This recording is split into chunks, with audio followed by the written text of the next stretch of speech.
Hi everyone, my name is Tyler Rose and this is NVS News. So, here's how the Korean War began. On June 25th, 1950, the North Korean People's Army launched a coordinated invasion of South Korea across the 38th parallel, sparking the Korean War. Cold War assumptions led U.S. leaders to believe that the Soviet Premier Joseph Stalin ordered the invasion as a first step toward global conquest. In essence, North Korea sought to unite the two Koreas under its communist rule by waging a military campaign in the south. Armies advancing and retreating across the Korean peninsula typified the first few months of this conflict. A few months later, the U.S. government requested that UN forces across the 38th parallel into North Korea to unite the country under a non-communist government. After the war began, it was a proxy war for the Cold War. The West, which included the United Kingdom and the United States, and was supported by the United Nations, supported North Korea, while Communist China and the Soviet Union supported North Korea. Essentially, they were fighting to have South Korean military conquered and thus unified Korea under the Communist North Korean regime.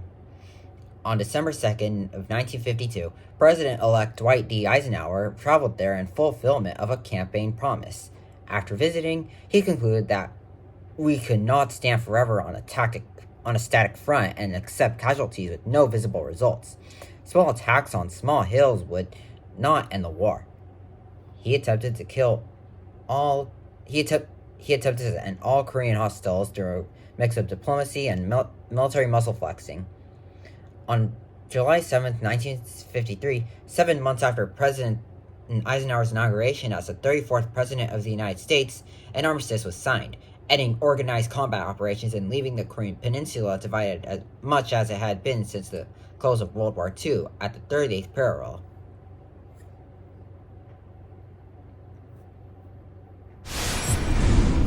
The war ended in a stalemate in 1953.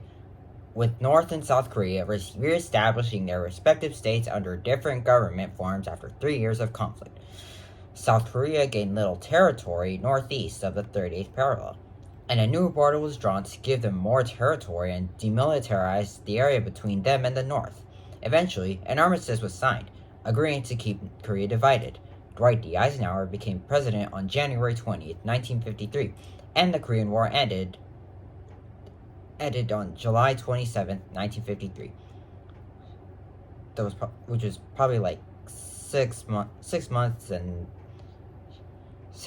7 days later. With the signing of the Korean Armistice Agreement, South Korea gained some territory northeast of the 38th parallel after a prisoner exchange. And just